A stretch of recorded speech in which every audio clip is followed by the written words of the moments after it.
primer lugar, deseo agradecer al doctor Gómez por su invitación y sobre todo quiero darles una felicitación por tener ustedes una institución como esta, que es realmente imponente y yo diría que está a la altura de muchos centros de salud del primer mundo. Los felicito. Vamos a hablar sobre el manejo farmacológico de los pacientes con falla cardíaca y fracción de eyección reducida. No se puede entender los tratamientos si uno no enfoca, aunque sea rápidamente, conceptos fisiopatológicos. Durante mucho tiempo, a la insuficiencia cardíaca se la vio desde el punto de vista de la concepción hidrópica, volumen. Después, hemodinámica, función ventricular aisladamente. ¿Cuándo se produjo el gran cambio en el éxito del tratamiento?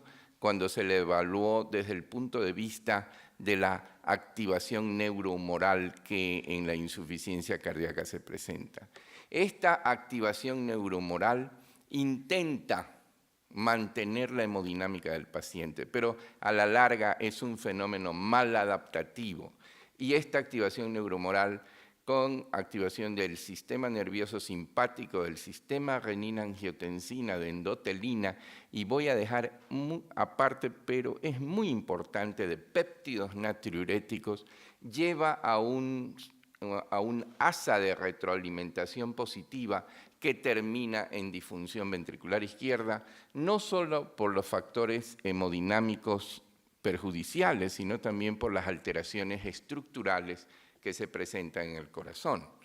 Se ha actuado mucho modulando a la baja. Yo digo modulando a la baja y no bloqueando, porque nadie puede vivir sin sistema renina-angiotensina y sin sistema adrenérgico. Modulando a la baja al sistema nervioso simpático y al RAS.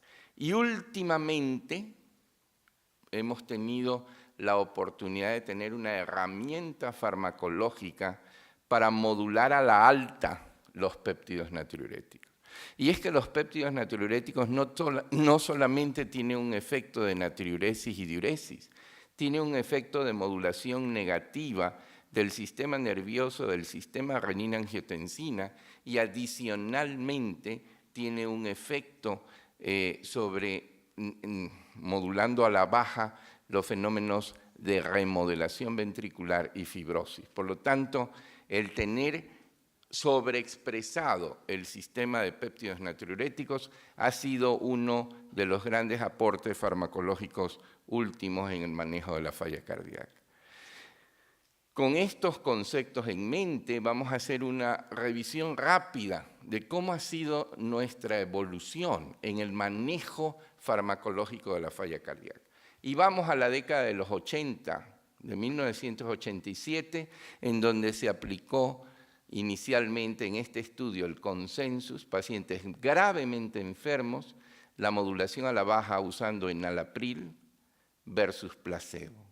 Y ustedes pueden ver que en este grupo de pacientes tan gravemente enfermos, el grupo asignado enalapril tuvo una reducción de riesgo de 40% en eventos duros de mortalidad cardiovascular.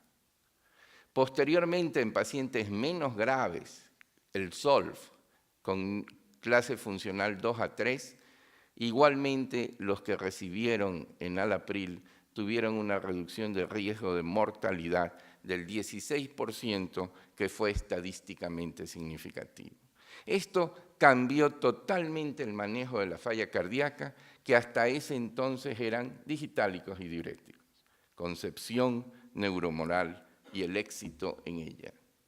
Posteriormente hubo que romper un paradigma que estaba muy bien establecido en la comunidad médica y que era que los betabloqueadores estaban contraindicados en la falla cardíaca. Los primeros en trabajar sobre esto fueron los suecos y se vio perfectamente que esta modulación a la baja del sistema nervioso simpático podría tener efectos favorables en lo que tiene que ver a morbimortalidad cardiovascular. Y si hay algo que tiene la mayor evidencia de reducción de morbimortalidad cardiovascular, recomendación 1A en falla cardíaca y, desafortunadamente, los pacientes que no lo toleran, como el doctor Reyes ya nos decía, peor pronóstico. Y hay muchos estudios, el MERIT con el metoprolol, CIBIS, bisoprolol, Copérnicos, carvedilol. Es decir, ya no hay duda de que si nosotros manejamos a los pacientes con beta bloqueadores a dosis y titulando progresivamente y en forma cuidadosa, vamos a tener reducciones de riesgo de mortalidad cardiovascular que parecen calcados alrededor del 35%, con el efecto más significativo en reducción que se podía haber visto hasta ese entonces. De manera que, señores, beta bloqueadores en falla cardíaca, lugar preponderante. No solamente de muerte por progresión de falla cardíaca, sino de reducción de muerte súbita. Los beta bloqueadores están en ese sentido bien posicionados. ¿Por qué voy a hablar de los antagonistas de los receptores AT1? Por la aplicación de los ARNIs. Y hay que tener evidencias de que estos estudios, el estudio Paradigma, tiene bases para hacerlo. Miren, el programa SHARM tiene un brazo que se llama el brazo alternativo, en donde los pacientes no toleraban inhibidores ECA, y entonces se comparó candesartán versus placebo. Y ustedes ven que los antagonistas de los receptores AT1 en este estudio se ve que tienen versus placebo, tienen una reducción de riesgo relativo en los que no toleraban los inhibidores ECA. No tengo la imagen, pero el VALGET, que no fue un estudio versus placebo, sino valsartán versus enalapril, no hubo reducción de mortalidad, pero sí tuvieron reducción de hospitalizaciones por falla cardíaca, que como el doctor Larrea ya nos decía, las hospitalizaciones son un marcador negativo en la evolución de estos pacientes. Entonces, los antagonistas de los receptores AT1 ya fueron testeados versus placebo en SHARM, alternativo, y versus enalapril en VALGET. Y estos son los resultados. Seguimos en la evolución del manejo de la falla cardíaca, ya tenemos información suficiente del bloqueo con inhibidores de enzima de conversión, con antagonistas de los receptores AT1, con beta bloqueadores. Pero la aldosterona. La aldosterona juega un rol muy importante en la progresión de la falla cardíaca. La aldosterona es uno de los elementos más profibróticos de toda la activación neurohumoral. Y esta fibrosis, que puede ser vista ahora en imágenes, obviamente que pone un componente negativo en la evolución de la insuficiencia cardíaca.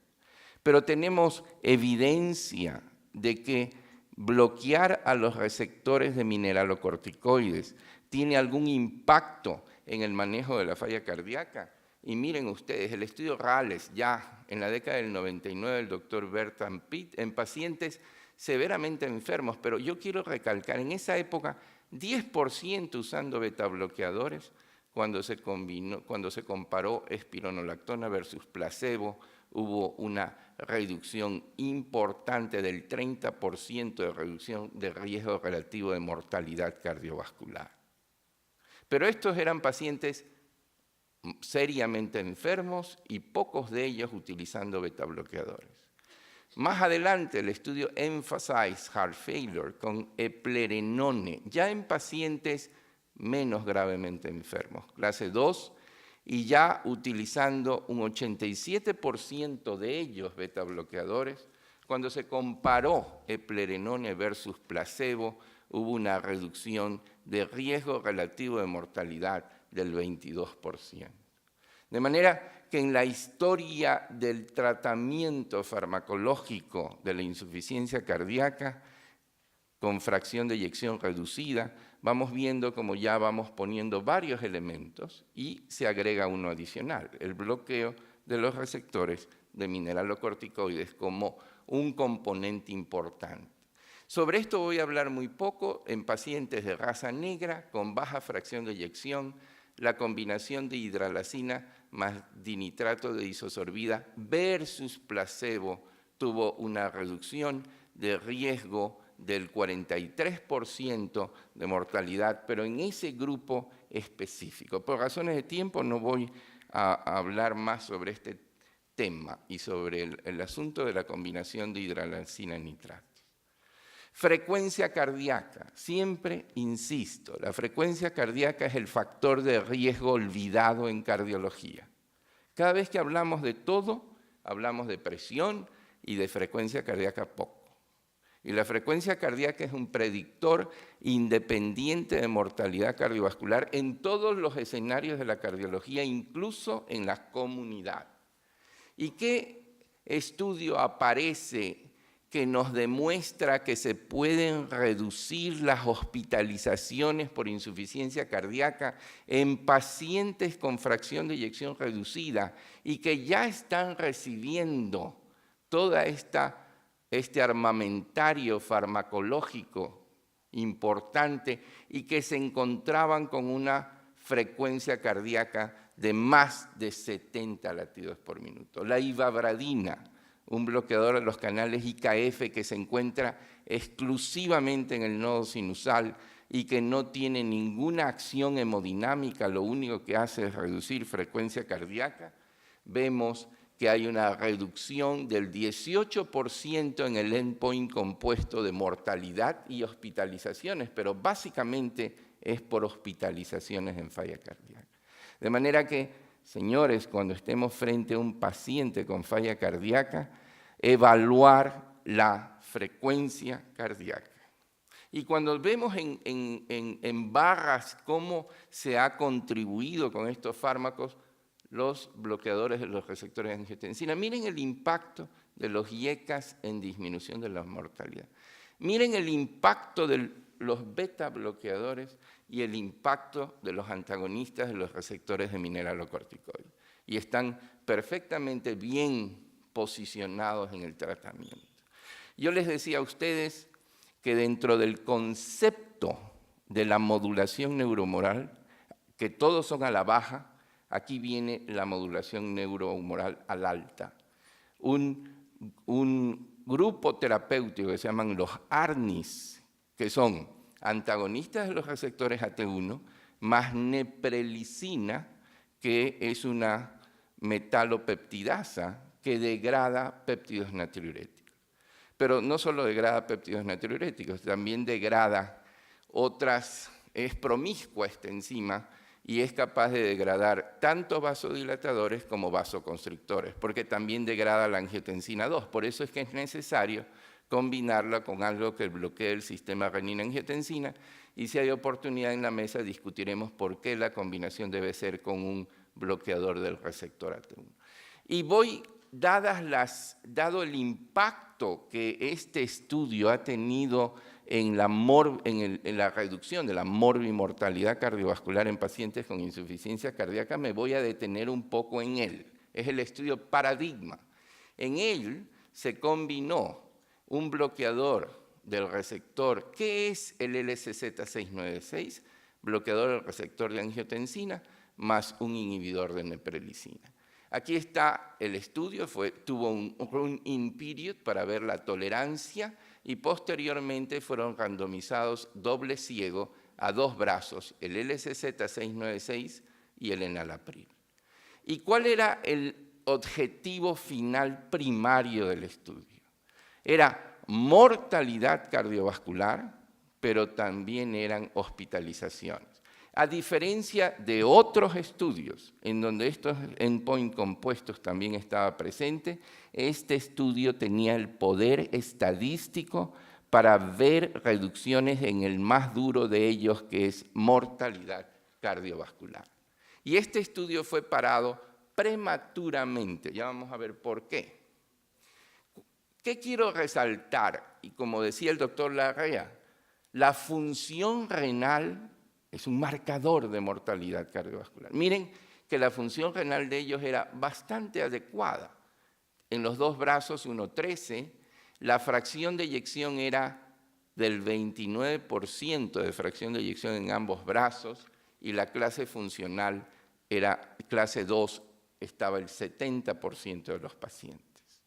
Y aquí quiero resaltar algo, que puede haber un divorcio aparente entre lo que es clase funcional y fracción de eyección. Y yo puedo tener un paciente aparentemente no tan grave en clase funcional 2, pero con una fracción de eyección muy baja, 29%, que ya veíamos que es uno de los marcadores más importantes de mortalidad cardiovascular.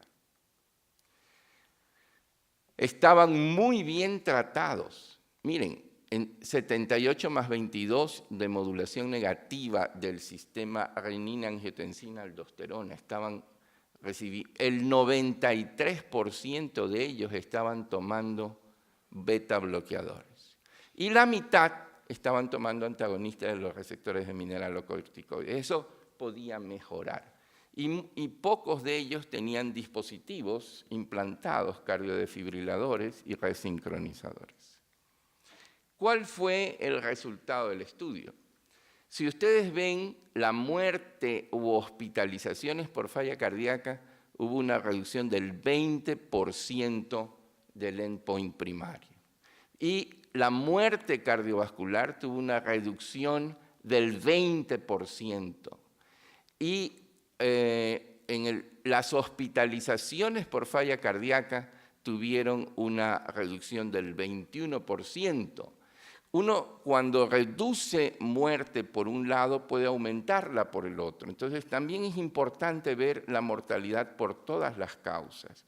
Y vemos que el grupo de LSZ696 tuvo una reducción de mortalidad por todas las causas del 16%. Es decir, no se le puede pedir más a un estudio.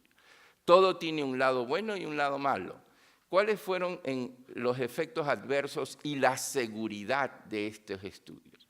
La hipotensión sintomática fue mayor en el grupo asignado a LSZ696, pero la descontinuación de la medicación por efecto adverso no tuvo diferencias estadísticamente significativas. Y en cuanto a seguridad renal, el LSZ696 tuvo una mayor seguridad renal que los inhibidores de enzima de conversión, sin aumento de eso que estaba ahí presente en base al estudio Overture, sin mayor aumento de angioedema clínicamente significativo. De manera tal que en la historia del manejo de la falla cardíaca, el paradigma con el LSZ696 aumenta ese efecto positivo que teníamos de disminución de la mortalidad cardiovascular en un 16%. Y veamos el número necesario de pacientes a tratar para prevenir un evento. Miren, con betabloqueadores, con ivabradina, con receptores de mineralocorticoides y en el paradigma. 36 pacientes para prevenir un evento. Miren aquí el MADIT con terapia de dispositivos, 220 pacientes para reducir un evento. Ahora, me gustaría decir algo muy importante. Ya el doctor Larrea lo dijo. ¿Qué pasa? La hospitalización cambia la historia natural de los pacientes con falla cardíaca. ¿Y qué podemos ver? Que pacientes que ya fueron hospitalizados por falla cardíaca, ¿cuál fue el impacto que tuvo esta estrategia en la reducción de las rehospitalizaciones en ese periodo vulnerable, los primeros 30 días? Vemos el grupo asignado al LSZ696 tuvo una reducción de rehospitalizaciones por falla cardíaca y por todas las causas en los 30 y en los 60 días. Ahora, esto me parece muy importante. Olvidémonos del concepto de insuficiencia cardíaca estable. La estabilidad, esa palabra estable, nos da una sensación de falsa seguridad. La mayor parte de los pacientes en falla cardíaca que mueren súbitamente están en clase funcional 2 sin hospitalización. ¿Y qué encontró el subestudio del paradigma? Que tanto en pacientes que habían sido hospitalizados tempranamente, menos de 3 meses, así como los que nunca habían sido hospitalizados, se beneficiaron de la estrategia. En edad, vean todos los grupos etarios, los de más de 75 años asignados al brazo de tratamiento con LSZ-696, que está aquí en azul, tuvieron menos muerte cardiovascular y hospitalizaciones y menos muerte por todas las causas en todos los grupos etarios, incluidos los de más de 75 años. Aquí están todas las estrategias que han mejorado morbimortalidad cardiovascular y los que solamente han mejorado morbilidad, como por ejemplo el estudio DIC que ya fue mencionado, de ivabradina. Y para terminar, ¿qué sucede con la terapia on-board? ¿Cómo actúa esta estrategia?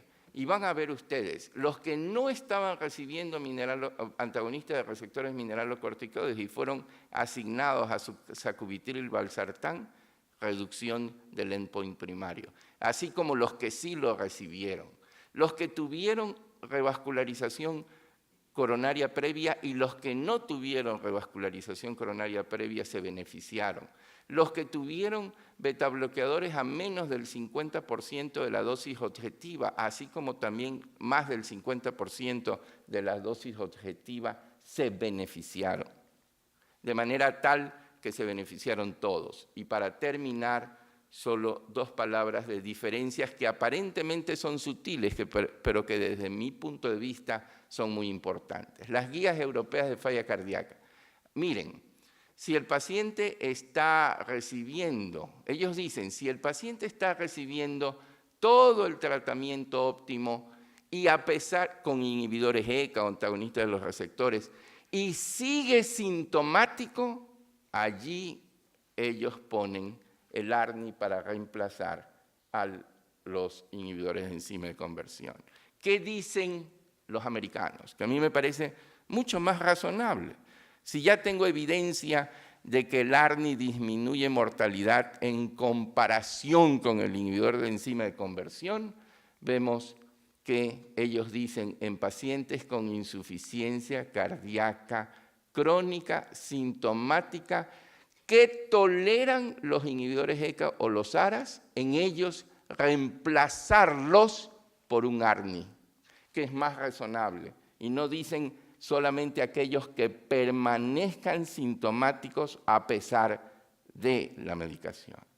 Y solo como un preámbulo, a lo mejor para las mesas redondas que podemos tener ahorita, es si ya nos decía el doctor Larrea que los péptidos natriuréticos altos son un marcador de mala evolución, ¿por qué una estrategia que va a buscar aumentarlos reduce la mortalidad? Con esto les agradezco mucho por su atención. Ha sido un gusto haber compartido con ustedes estos 3 días y sé que el pueblo colombiano va a encontrar la paz con dignidad. Muchas gracias.